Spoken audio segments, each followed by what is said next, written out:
नमस्कार। मुद्दा तो है मैं आपका स्वागत है। मैं हूं आपके साथ ब्रजेश चौक से।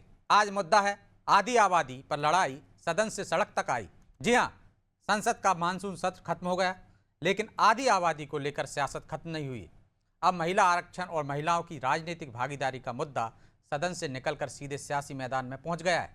मध्य प्रदेश में मुख्यमंत्री डॉक्टर मोहन यादव ने महिला आरक्षण का जिक्र करते हुए विपक्ष पर निशाना साधा और कहा कि देश की आधी आबादी को आगे बढ़ने से रोकना संभव नहीं है। उन्होंने सदन ना चलने देने को लेकर विपक्ष को आड़े हाथ बोल लिया, तो कांग्रेस ने भी इन आरोपों पर पलटवार किया और बीजेपी पर कई आरोप जड़ दिए। कुल मिलाकर सदन के बाद अब सड़क पर महिला आरक्षण की सियासत तेज होती दिखाई दे रही है, जिसकी वजह से कई सवाल खड़े हो रहे हैं। उन सवालों को भी हम उठाएंगे, लेकिन पहले देखिए रिपोर्ट।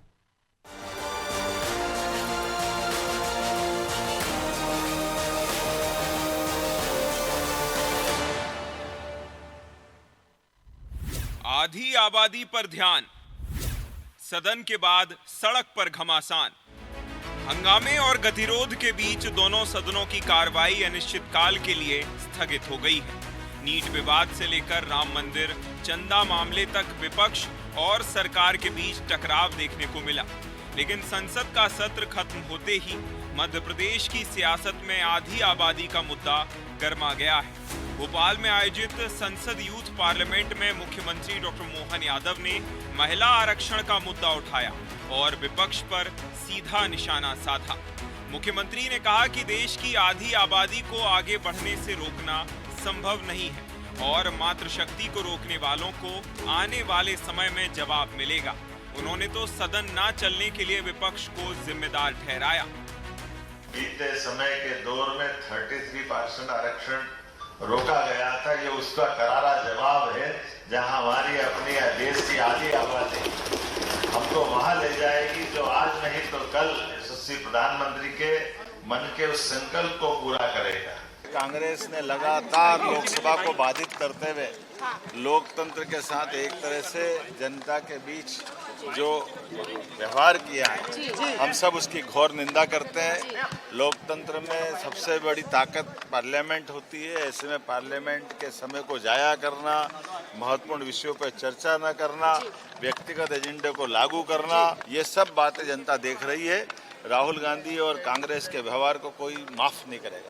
प्रदेश में महिला वोटर लंबे समय से चुनावी समीकरणों का अहम हिस्सा रही है। बीजेपी पहले से ही महिला केंद्रित योजनाओं और महिला सशक्तिकरण को अपनी राजनीति के केंद्र में रखती रही है। अब महिला आरक्षण और राजनीतिक भागीदारी के मुद्दे को भी उसी नैरेटिव से जोड़ने की कोशिश हो रही है। हालांकि इस वर्ग पर कांग्रेस भी नजर बनाए हुए है, लिहाजा कांग्रेस ने भी बीजेपी के आरोपों पर जवाब दिया है। मध्य प्रदेश में भारतीय जनता पार्टी की 2 दशकों से सरकार है। ओबीसी को 27% आरक्षण नहीं दे पा रही है और आरक्षण की बात मोहन यादव जी कर रहे हैं।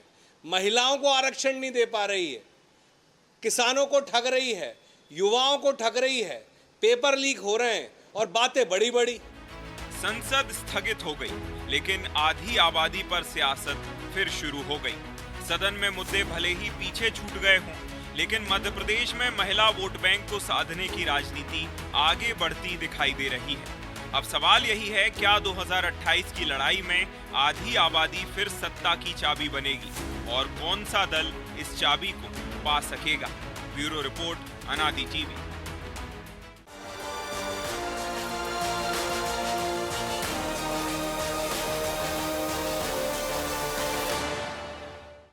इस मुद्दे पे चर्चा शुरू करें उससे पहले वो सवाल जो जरूरी हैं। पहला सवाल, बीजेपी क्यों विपक्ष को महिला विरोधी साबित करना चाहती है? दूसरा सवाल, क्या महिला आरक्षण को लेकर विपक्ष दोहरी रणनीति अपना रहा है? तीसरा सवाल, महिला आरक्षण पर शुरू हुई सियासत के क्या मायने हैं? चलिए इन सवालों के साथ इस मुद्दे पर चर्चा शुरू करते हैं। चर्चा में हमारे साथ मौजूद हैं बीजेपी से प्रियंका दुबे, कांग्रेस से ज्योति पटेल और वरिष्ठ पत्रकार टीएन मनीष। आप तीनों मेहमानों का बहुत बहुत स्वागत है। और प्रियंका जी, शुरुआत आपसे ही करते हैं। आप क्यों इस साबित करने पर तुले हैं कि कांग्रेस और पूरा विपक्ष महिला विरोधी है? वो तो कह रहे हैं 2 दशक से आप मध्य प्रदेश में राज कर रहे हैं, ना 27% आरक्षण दे पाए, ना महिलाओं को पूरा अधिकार। नमस्कार समस्त पैनल और दर्शकगण को। किसी भी चीज को साबित करने के लिए कोई भी चीज प्रत्यक्षम किम प्रमाणम के साथ चलती है। जो चीज सामने दिख रही है उसको हमें साबित करने की आवश्यकता क्या है। डिलिमिटेशन को लेकर के इन्होंने उस 2023 में पास हुआ नारी शक्ति वंदन अधिनियम, उसमें इनबिल्ट है परिसीमन सेंसेक्स के आधार पर। सेंसेक्स करवाने के लिए जो टाइम लगना था उसके हिसाब से उन्होंने कहा 2011 की जनगणना के आधार पर करवा लेते हैं। वहां पर भी पूरा जो है कॉन्स्टिट्यूशनल ही चल रहे हैं। उसमें जब भी आरक्षण लागू होता है, जिस भी और उसका रोटेशन जो भी होता है, वो सारी चीजें कॉन्स्टिट्यूशन के अकॉर्डिंग होना चाहिए। तो अब जब डिलिमिटेशन और परिसीमन की जो बात होनी चाहिए थी, जिसको हम कह सकते हैं सेंसेक्स के लिए, तो उसमें अब आपत्ति क्यों हो रही है।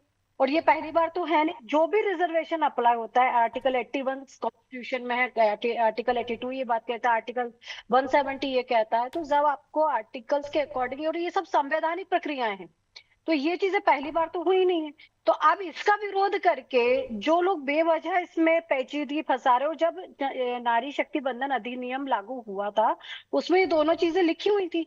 तो या तो आपको उसी समय आपत्ति ले लेनी चाहिए थी, लेकिन आपको लगा 2023 का इलेक्शन और 2024 का इलेक्शन आपके लिए जरूरी है, तो आपने उस समय उसमें आपत्ति जताई नहीं। और आज जब उसको जब धरातल पर उतारने की बारी आ रही है तो आप बेवजह का उसको मुद्दा बना रहे हैं। तो मुझे समझ में नहीं आता। दूसरी चीज, आज 20 साल पहले अगर हम बात करते हैं 71 के करीबन, जब 543 सीट डिसाइड्स हुई है, उसको आज तक ढोने की भी आवश्यकता क्या है भाई। जनसंख्या बढ़ गई है, लोगों की सीमाएं बढ़ गई है, उस हिसाब से सांसद निधि, विधायक निधि, तो सारी अभी चीजों तो में प्रियंका जी परिवर्तन होना संसद में बिल चाहिए। लाए नहीं आप संशोधन का, ऐसी तो कोई बिल था नहीं वहां पे, लेकिन मुख्यमंत्री कह संशोधन रहे की हैं जरूरत उनको क्या है। महिला विरोधी। तो महिला विरोधी है ही ना। जो चीज इनबिल्ट है उसको आप बेवजह मुद्दा बनाएंगे तो महिला विरोधी ही है ना। जब आप उसको लागू करना चाहते हैं तो लागू करने दीजिए। उसके ऊपर चर्चा करने की जगह आप उसका विरोध करना शुरू कर देते हैं, हंगामे करना शुरू कर देते हैं, वॉकआउट करना शुरू कर सकते हैं। चलिए, आपको लगता है कि अगर कोई चीज है तो उसमें भी कहा गया कि अमेंडमेंट के लिए समय दे दीजिए, उसको भी हम करवा देते हैं, तो आप उसमें भी पीछे हट गए। उसमें भी हट गए पीछे। ये तो वेणुगोपाल जी की जो शर्त थी उसको लागू करने के लिए अमित शाह जी ने समय मांगा, तो उसमें भी आप पीछे हट जाते हैं। तो ठीक। यहाँ पर हिट एंड रन की पॉलिटिक्स क्यों करना है। चर्चा कीजिए ना, सदन है ही चर्चा करने के लिए, चर्चा कीजिए, लेकिन करना नहीं है, आपको वॉक ओवर करना है। ठीक। ज्योति जी, चर्चा कीजिए, सदन होता ही है चर्चा के लिए, लेकिन क्या महिला आरक्षण को लेकर कांग्रेस दोहरी रणनीति अपना रहा है। देखिए, सबसे पहले तो मैं ये बता देना चाहती हूँ, हमारे आपके अनादि चैनल के माध्यम से पूरे प्रदेश की जनता देख रही होगी, हमारी महिलाएं भी देख रही होंगी। देखिए, सबसे पहले तो मैं ये बता देना चाहती हूँ शुरुआत में ही कि महिला आरक्षण आधी आबादी का हक है, अधिकार है, और इसे हम लेकर के रहेंगे। चाहे भारतीय जनता पार्टी उसमें कितनी भी बेड़ियां लगा दे, कितनी भी बैसाखियां लगा दे, चाहे परिसीमन की बैसाखी लगा दे, चाहे जनगणना की बैसाखी लगा दे। और इस बात का ये प्रमाण है कि 2023 में हमने बिना किसी शर्त के, बिना किसी आवाज के जो है एक स्वर में ये बिल पास हो चुका था। फिर आप ये बताइए कि आपको ऐसा क्या हो जाता है अचानक से कि आप ये जो दो बैसाखियां हैं, चाहे परिसीमन की हो या जनगणना की, हम तो आज भी कह रहे हैं, हम तो आज भी कह रहे हैं ये बैसाखियां हटाइए। मौजूदा जो 543 सीटें हैं उनमें जो है आप आरक्षण देने का काम कीजिए, लेकिन भारतीय जनता पार्टी 2034 तक इसको अटकाना चाहती है। और आप विपक्ष पर बार बार आरोप लगा देते हैं, विपक्ष के ऊपर बार बार ठीकरा फोड़ देती है आपकी सरकार है। मौजूदा 543 सीटें हैं, आप अभी दीजिए, और 2029 में आप 2029 में के साथ साथ जितने भी विधानसभा के चुनाव, चाहे यूपी में नेक्स्ट ईयर जो विधानसभा के चुनाव होने, जितने भी राज्यों में होने हैं, हर जगह चाहे विधानसभा हो चाहे संसद हो, वहां पर 33% महिलाओं का आरक्षण होना चाहिए। और यदि नहीं होता है तो उसकी पूरी की पूरी जिम्मेदारी, जवाबदारी जो है लेकिन ज्योति भारतीय जी वो जनता कह रहे हैं कि पार्टी। जब बिल लाए थे उसी में ये प्रावधान था जिसका आपने समर्थन किया था, तो बाद में विरोध क्यों। देखिए, जब बिल लाए थे तब इस बिल में ये नहीं लिखा हुआ था कि ये जो आपने तो बैसाखियां जो हैं वो बाद में लगाई हुई थी। जब बिल लाए थे तो ये कहा गया था कि 543 जो मौजूदा सीटें हैं उन्हीं पे आरक्षण दिया जाएगा, और उसमें जो है सारे लोगों ने एक स्वर में उसको बिल को पास किया है।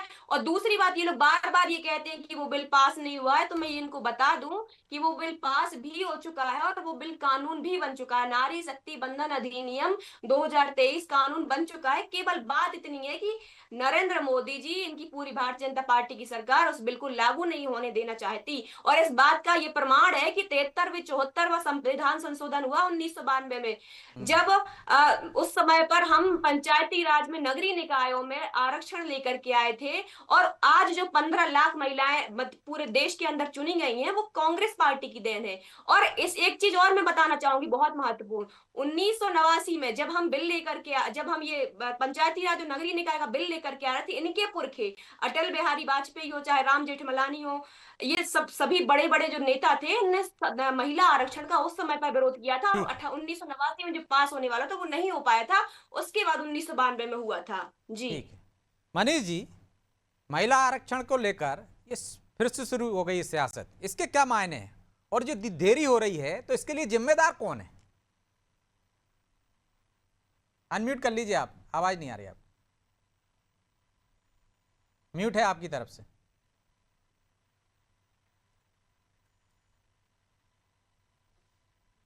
म्यूट है अभी भी मनीष जी, आपकी तरफ से माइक बंद है, नहीं आ रही अभी आज।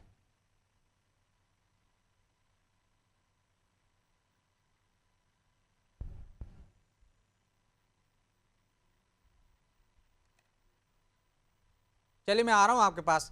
प्रियंका जी, वो कह रहे हैं वो तो समर्थन दे रहे हैं, आप उसमें किस तरह के रोड़े अटका रहे हैं, आप पर ही उल्टे आरोप लगा रहे हैं, क्या आप देना नहीं चाहते हैं?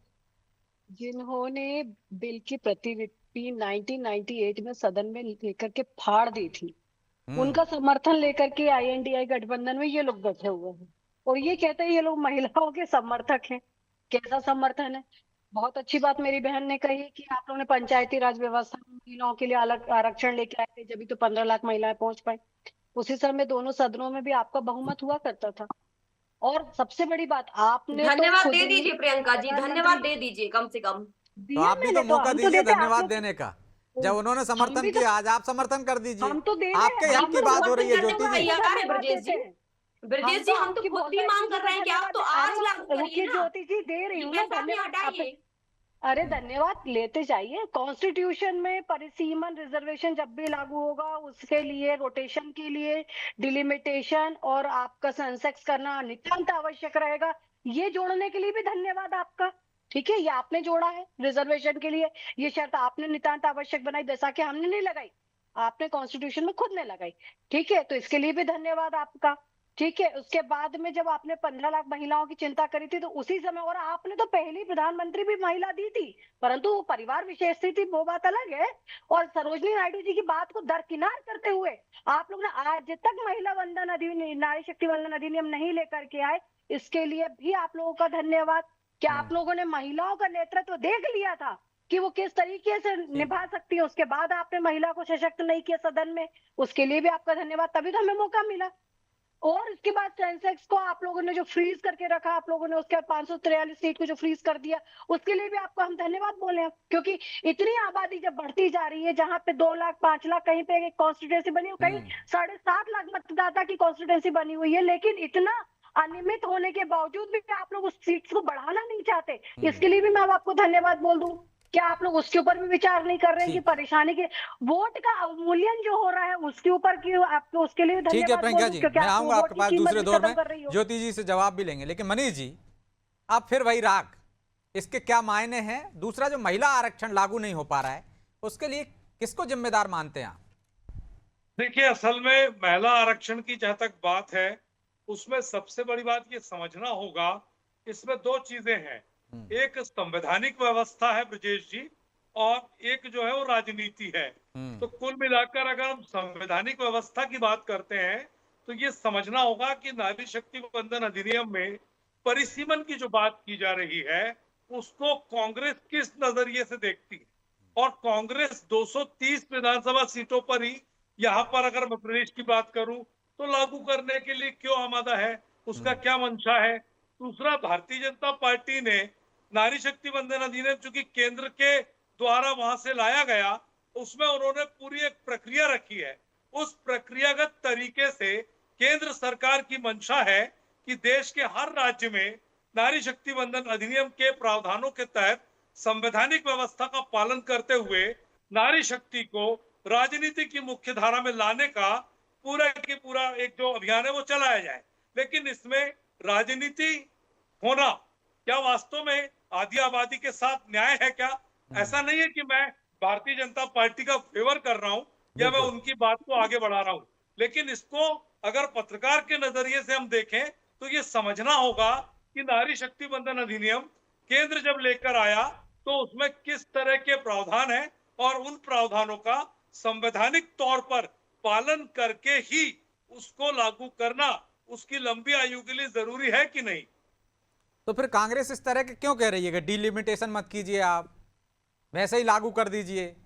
नहीं तो ये इसे बात किस अगर नजरिए से तो देखते हैं संसदीय व्यवस्था में कांग्रेस एक सशक्त विपक्ष की भूमिका में रही, कांग्रेस को उस समय भी उठाना चाहिए था ना भाई। जब ये पूरी चीजें हो गई उसके बाद अब अगर इस तरह की बात आ रही है तो कहीं ना कहीं, और एक बात और याद रखिए कि अप्रैल में जाइए तो कांग्रेस ने एक दिन पहले ही विधानसभा के एक दिन पहले मार्च निकाला था भोपाल में, आपको याद होगा, और उसके बाद हंगामे हुए थे।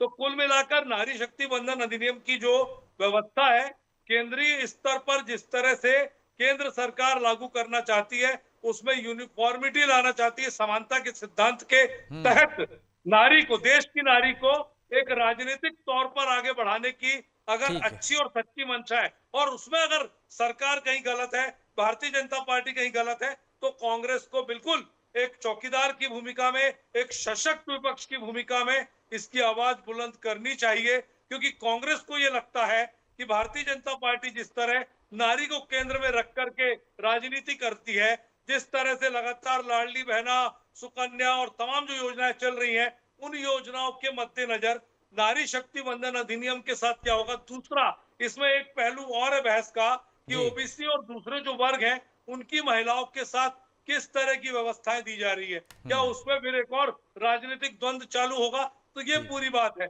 तीसरा, फूल सिंह बरैया के बयान को किस तरह लिया गया, उन्होंने कैसे सफाई दी, ये सारे प्रदेश ने देखा। तो मेरा कहना यह है कि नारी शक्ति बंधन अधिनियम को दलगत राजनीति से ऊपर उठकर दोनों दलों को, अगर वो वास्तव में आधी आबादी की इज्जत करते हैं, सम्मान करते हैं, तो दलगत भावना से ऊपर उठकर, ठीक है, तो ज्योति जी दलगत भावना से ऊपर उठकर करना चाहिए, नारी के साथ न्याय करना चाहिए। लेकिन आपकी मंशा पर, आपकी नियत पर सवाल उठ रहे हैं।